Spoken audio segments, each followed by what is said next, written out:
Right. Okay. Okay. It started. Here So, we good are. morning, Dave. Yeah, we're giving this a shot. We've had some technical difficulties. Mostly, I'm the technical difficulty. But morning, everyone. My name's Darren Bayer. I'm a history teacher at Housatonic Valley Regional High School, and just by way of disclaimer, no views or opinions expressed in this meet will be any are any of the opinions of those of the Housatonic Valley Regional High School or the Region 1 Board of Education. That's just a little disclaimer. But good morning to our guest on the Northwest Corner podcast for our third of these installations, Dave Boorstin. Good morning, Dave. How are you? Hi, Darren. How are you? I'm great, thanks. So, uh, the goal of this is just I realized a few years ago that there were people in the Northwest Corner who had amazing lives and amazing stories, and I just thought I'd try to chronicle some of these things as a history teacher. And you and I play in a pickup softball league on Sunday mornings. And one day we were sitting Yeah. on the bench, and we were just talking about backgrounds and stuff, and I knew you as Dave, and we were talking, and I don't know why, but I asked your last name, and you said Borstein, and I knew of the historian, so I said any relation, and you said yeah, and I almost fell off the bench. Yeah. Well, yeah. Dan Boorstin was my dad, of course, and he had a long and very productive, really two careers. One as a professor for 30 years at the University of Chicago, professor of American history, and writing a series of books about American history, which won prizes, and including the Pulitzer Prize, of which he was very proud. And then he started a second career in Washington, first as the director of what was then called the National Museum of History and Technology. Now it's called the Museum of American History, I believe. It's the biggest museum on the mall. And he took charge of that for a few years, and then he was nominated, and the Senate confirmed him as Librarian of Congress. And he was Librarian of Congress from 75 to 87, which were very eventful years. He opened up the library a lot, and he made a lot of changes to make it more accessible, but always primarily serving the Congress, which is the primary purpose of the Library of Congress. But the Library of Congress is immense. It has a couple of 100 million items. Only a fraction of them are books. Only a fraction of them are in English, even. So it's much, much bigger. It's the biggest repository of films and of folk music, recorded folk music, and anything you can think of. It's just got an incredible collection over the years.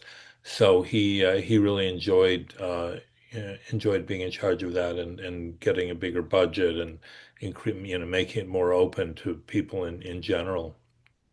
It must have just been an amazing experience for him, and then in doing a little bit of research, and I just went to Googled him and looked up some things about him a little bit, and then you and I talked about this a little bit, that he was going through some files one day, and I think he opened a safe and he found some relics. I don't know if you're Yeah, curious. well, yeah, I mean, it was not an informal thing because they knew, but one of the things when he moved into his office in the old Library of Congress building, which is reputed by some to be the most beautiful office in DC. It's not big, but it's very beautifully old-fashioned, decorated.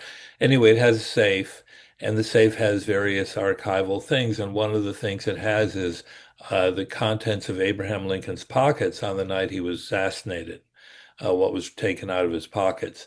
And there are a couple of pairs of glasses and a penknife, but a couple of the more interesting things are there's a $5 Confederate banknote, and there are some recent articles about him, columns written about him, praising him and supporting him. And he had those in his pocket on the night he was killed. So it gives you a little insight into his frame of mind. Wow. Um, Yeah, it must have just been, because the impression I got from the article was that people had forgotten these were in there, or they were kind of rediscovered. I mean, that just must be I can't imagine the feeling that must have gone through him picking up something that was in Abraham Lincoln's pocket.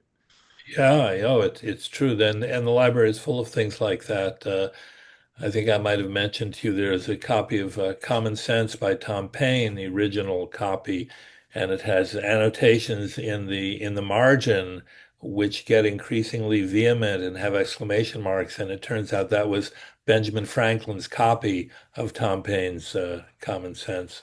So Unbelievable. you do feel like you were there. But again, I mean, this is wonderful, and their archival stuff is great, but it's a tiny, tiny fraction of what they do as an institution. They're also the registrar of copyright, and they're the biggest research library in the world. Anyway, these little things they'll certainly bring the past alive, which I know you as a historian yourself, that's what you're interested in. Well, I would hesitate to call myself an historian. I haven't done that much original research except for grad school or something, but history teacher, but not certainly an historian. Like your dad was. Uh, so, did you growing up? Did you have an affinity for history yourself at all? I mean, in my family, I kind of like was people history. you know, People were into all kinds of other things, and was it something that No, you I can't say. I mean,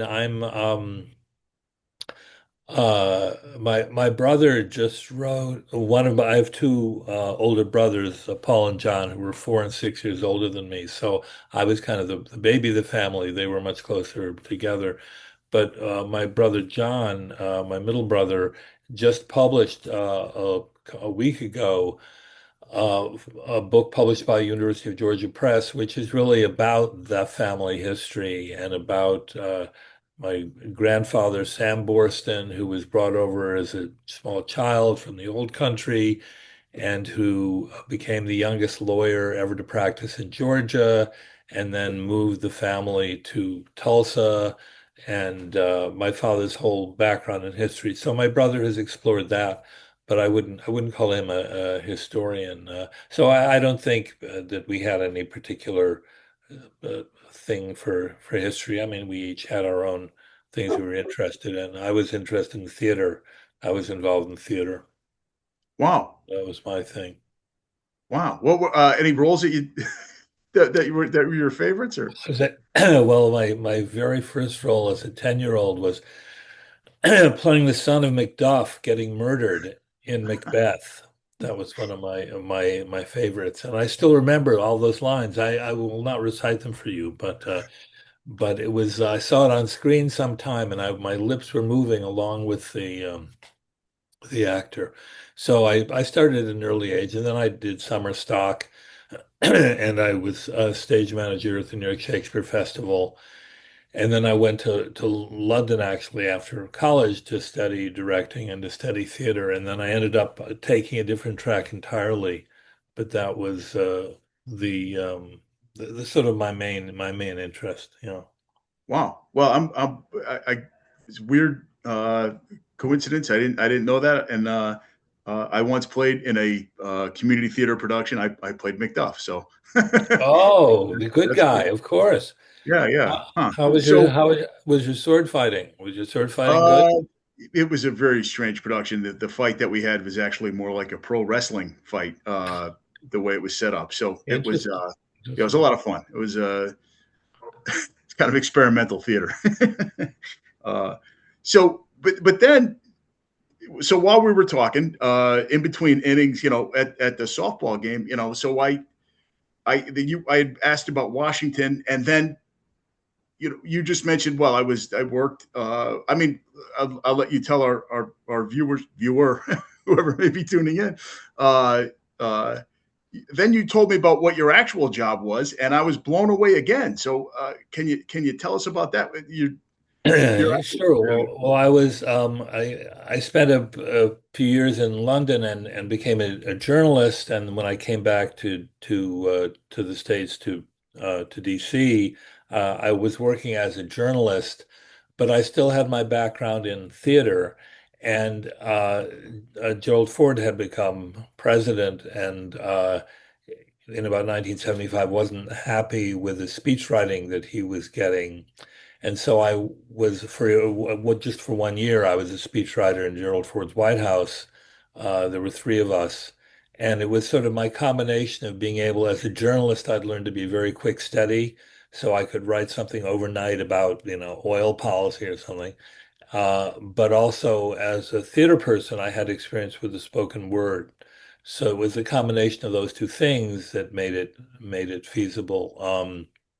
And I was also I was earning more money than I was earning as a journalist, so that was an attraction too.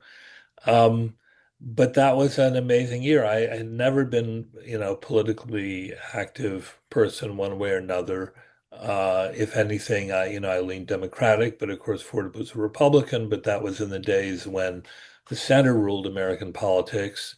We won't go down that road, but that's, I think people would accept that. During the campaign against Carter, we had many more areas of agreement than disagreement, and if you compare the speeches, but um, but it was an amazing experience being in the White House. You're surrounded by people who are very intense, and this is their life, and this is the pinnacle of their careers, and in some cases, and so it's a very serious thing. I mean, you have to sort of you got to be a grown up, which comes easier sometimes than others. But my boss was a guy named Robert Hartman, Bob Hartman. He had been Ford's chief of staff when Ford was vice president. And when Ford became president, he didn't appoint Bob Hartman chief of staff. He appointed Dick Cheney chief of staff.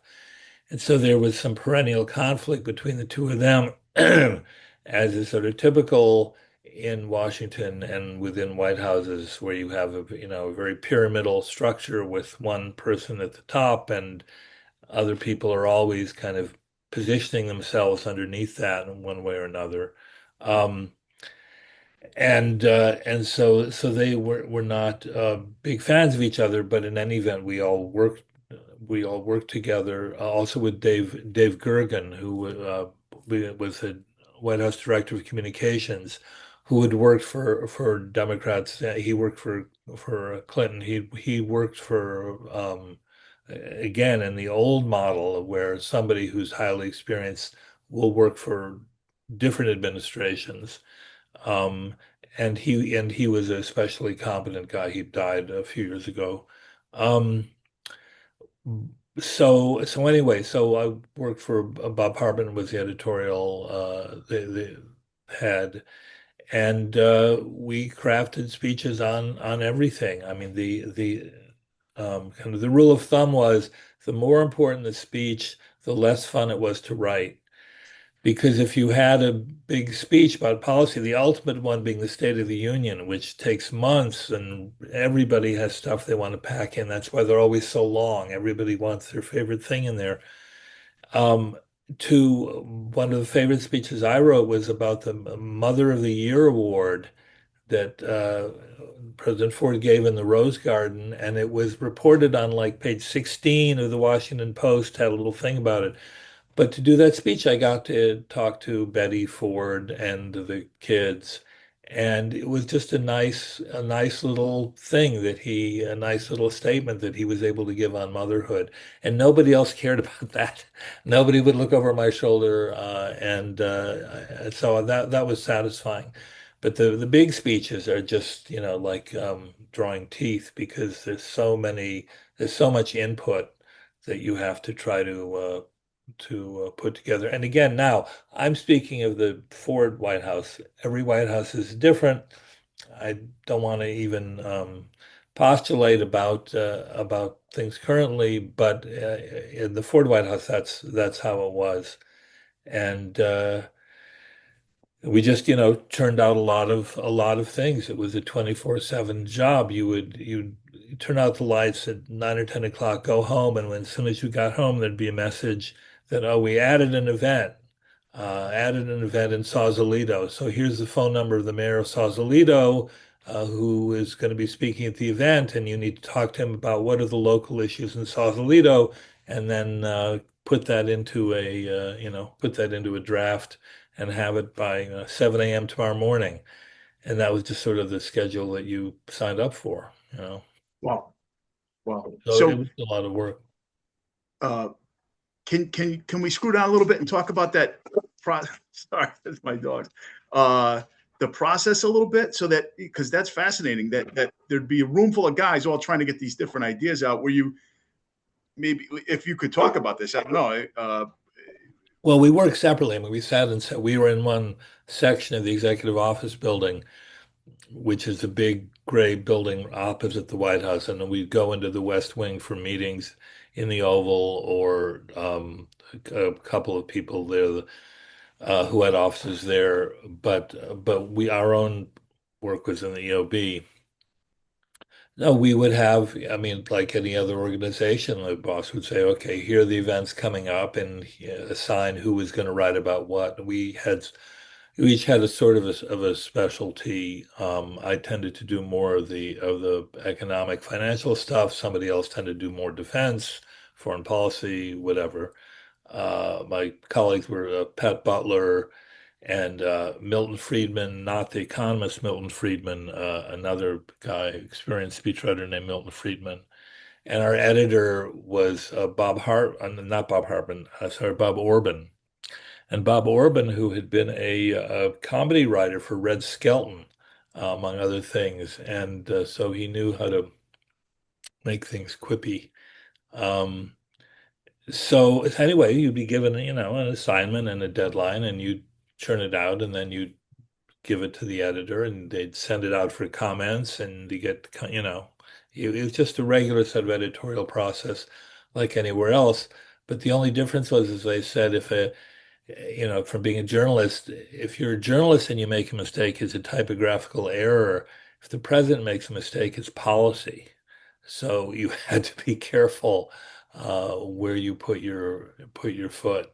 Um, but yeah, so but it was just the amount of stuff. There's always so much to be produced. And again, I can only speak for the White House that I was in. But there's that, and it's serious business. This stuff's got to get done. There's no backup. so that's amazing. That whole that's a nugget of gold right there. That if a president makes a mistake, now it's on the record and it's not what's that's so I could that really solidifies. I think to show that I don't maybe pressure is too strong a word, but I could that really illustrates what the stakes were, I guess, for you in that role. Yeah, and all the competing interests. I mean, what did you do if you had two senior guys above you, say, each espousing a contradictory point of view, and you didn't know, so which one do we put in? It would be kicked upstairs. So then sometimes you'd have a meeting. If it was an important speech, you might have a meeting in the Oval Office, and Ford would say, "This is what I want to do, and this is why we're going to do it that way," and then that's how you do it, obviously, because it's all coming out of his mouth. So. Amazing. Well, and then there's the internationally the Cold War's going on. Did you have to pay attention a lot in your job into what Soviet leaders were saying, and or there was more of a just a focus on the task at hand? Well, I mean, every morning, and again, you have to remember this is in another world. This is in the pre-internet world. This was when we had our great technology was we had the IBM Selectric self-correcting typewriters, which were the most wonderful thing. I kept mine forever. Just it was the apotheosis of the typewriter. With a little ball and with a tape so you could correct. That was great. But we didn't have laptops. We didn't have computers. We were typing on a hard copy. And then the sort of secretarial staff, they had these big 8-inch discs. It was the state of the art in word processing, were these big computer disks, big flat disks, and they could word process, but that was considered a highly specialized thing. So, so that just added to the amount of work. You couldn't just look things up also. Every morning there's an intelligence briefing that circulates. So if somebody said something that was really notable, it would be in the briefing. And we didn't get the top secret president's briefing, of course not, but there was sort of a news summary, the White House news summary. But again, it wasn't up to us if whoever would have been if the I'm trying to think who was the Russian premier then said something. It wasn't up to us to come up with a response. It was up to the policymakers to do that, and then they'd say he's giving a speech um, at West Point, so he should have a strong defense speech, and it should somehow allude to this thing that was said, if that was the case. But a lot of cooks in the kitchen. Um, I can imagine. I can only imagine. Some of the things that I've read about President Ford were, and many people really admire this about him. It seems like a remarkably regular guy. One of the things that I read, kind of a famous anecdote. Some people might have already be familiar with this. I guess one of his first days in the White House, the staff came in and he was in the kitchen making his own breakfast.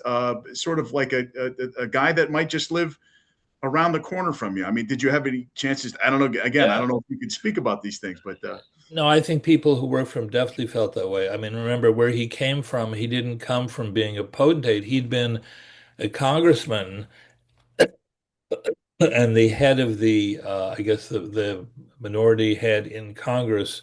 But as a congressman, you're very locally based and you always have to get reelected. It's not like being a senator or even a governor. So he lived in Michigan, and he was a regular guy. I mean, another uh, famous anecdote is when the dog Liberty peed on the Oval Office carpet, and they started to clean it up, and he insisted on cleaning up. He said, "No man should have to clean up after another man's dog." oh, that's And that amazing. was very much him. And I think also the another big piece of evidence is Betty. He married Betty was an amazing, strong, admirable woman, and their kids were, you know, good, strong, admirable kids. I haven't followed their lives, but I'm just saying the whole structure was that he was a good guy, and whether that made him a great president is another question for historians. But in terms of that's why he'd been as but minority leader, his job was to always to bring people together, to get people to agree, to get factions in Congress to agree. That's what was his job. And so that his point of view was more of the legislative than the executive state of mind. But yes, I think people felt very loyal to him on a personal level, which made it all the harder whenever there was conflict around him between different people who were vying for his attention. But he was pretty much a regular guy. It's true. I'm just looking at it, whether there was some other note. Oh yeah, that's right. One of his early lines, I don't know who wrote it, but in one of his very first speeches, he said, "I'm a Ford, not a Lincoln." And that reverberated so well, the automobile and the president, and that was really true. I think that really said it. So that was Wow, that was good. that's amazing. So, did you, in terms of, did you ever get a chance to interact with him personally? I mean, you had talked about working with Well, the we first. we would we would occasionally, rarely, but occasionally be called into a meeting in the Oval Office. I have a picture of me in the Oval Office with Hartman and Cheney, Doug Smith, who was Hartman's assistant, and Pat Butler was my colleague, and Bob Orban, who was the editor, all sitting around in the Oval Office talking about a speech. I think it was the day of the North Carolina primary, um, and we were talking about an upcoming speech and waiting for results to come in. and Dick Cheney is wearing a corduroy jacket and fry boots, informal. So that was maybe it was a weekend meeting. I don't know. Huh. So now, over the years since then, and again, maybe not to talk about any current administrations or anything, but in your years after doing that, when you're watching a presidential speech, is it are you do you find yourself picking it apart in terms of like, oh, this is what they were thinking when they were trying to say that, or for example, if there's somebody who's involved, if somebody was a was a musician and they go to a concert, are they, what are they listening to? Is it that same sort of experience for you, or is it It really depends. I mean, I don't think any of us get a lot of pleasure out of listening to a lot of political speeches by anybody from, just because they are what they are. They tend to be, when during a campaign, it's really the same speech over and over again with a different, bookends on it. But it will be, so you don't really need to listen to a lot of them. And the State of the Union, I just know structurally is always such a um, stew. They just, they have to put in everything, and some do it better than others, I guess.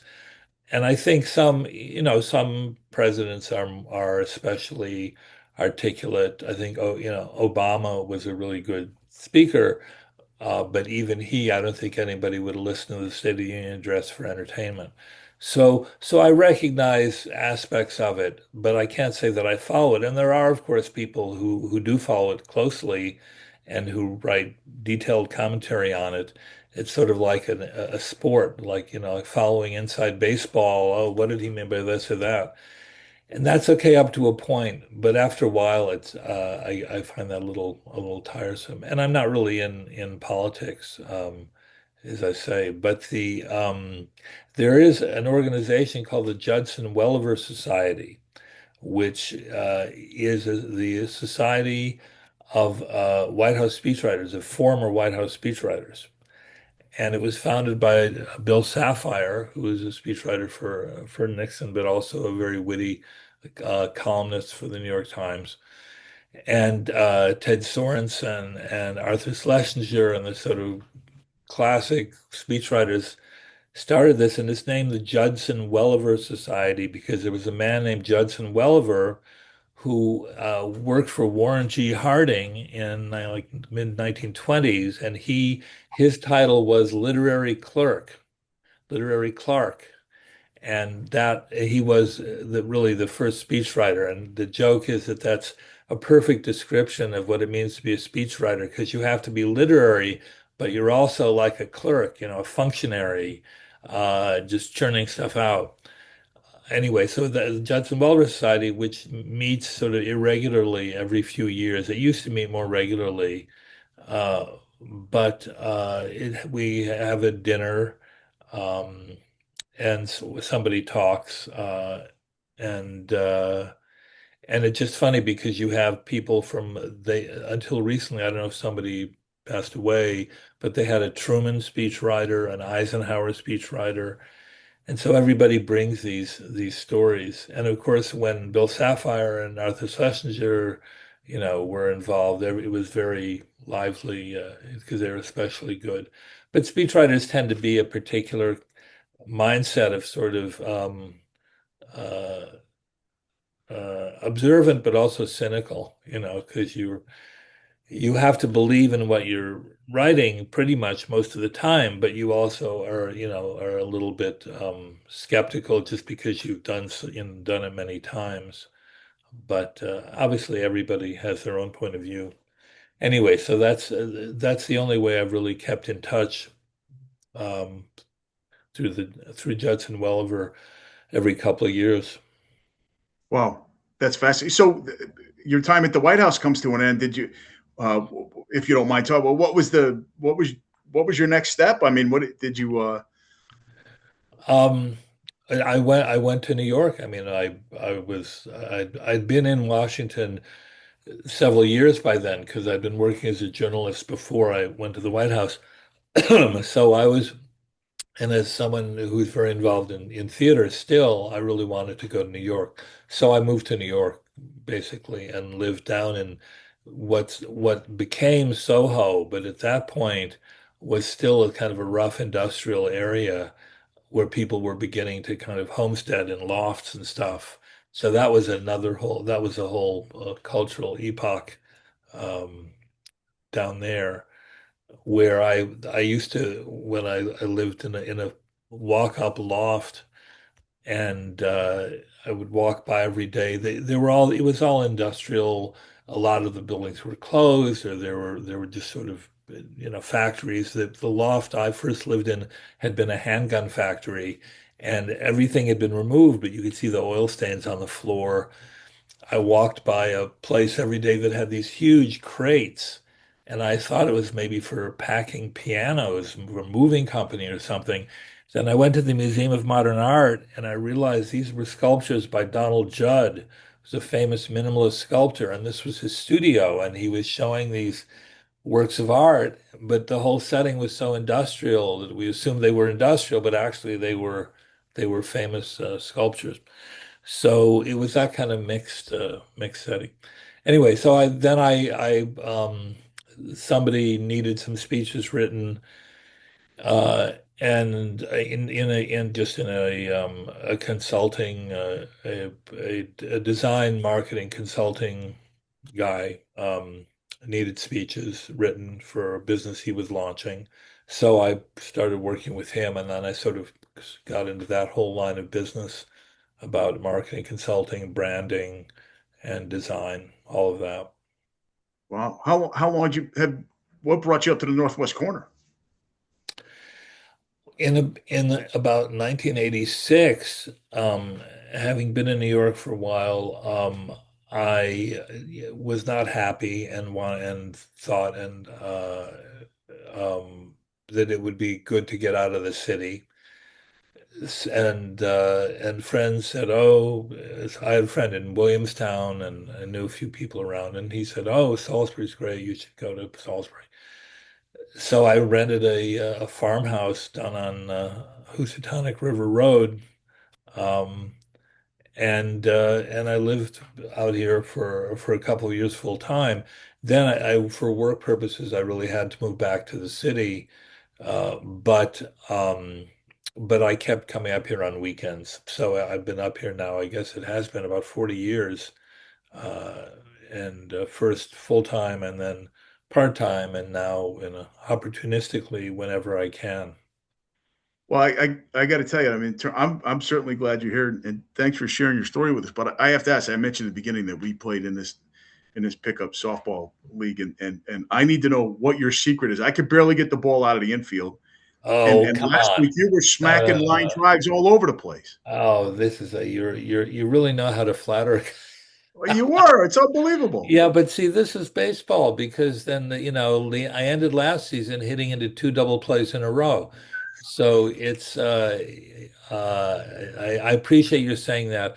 I will say there's one particular bat. Our friend Jim, who's a pitcher, has a really good bat that always seems to work for me, but Here you or go. often seems to work for me. Anyway, no, you're a real athlete. This is embarrassing to hear that coming from you because you're what a weekend softball player should be. And there was a Garrison Keeler piece, by the way. I don't know if you saw that. Andy, all credit for I've been in the game going on 30 years probably, and it's Wow. completely changed in that time. It was much more competitive, type A guys, and the commissioner, the organizer, who also pitched, was a man named Lee Minoff, and Lee, among other things, was had been a screenwriter and was the co-writer of Yellow Submarine and of Dr. Strangelove. For real, he was a screenwriter. Then he became a psychotherapist, and that's what he was doing up here. But he was a very strong character, and he would organize everybody and whip everyone into shape, and you had to work your way into the game. So first, because it was very full, there were more players than there were spots. So first I had to be umpire, which meant that everybody hates me, right? Because you're always, everybody hates the umpire. Then I got to be catcher. And the catcher, the problem was that if I ever made him bend over, if I would throw the ball from the crouch, which is not that easy if you're not athletic, and if he ever had to bend over, then he'd yell at me about that. Then I worked my way up to right field. So it was really a progression.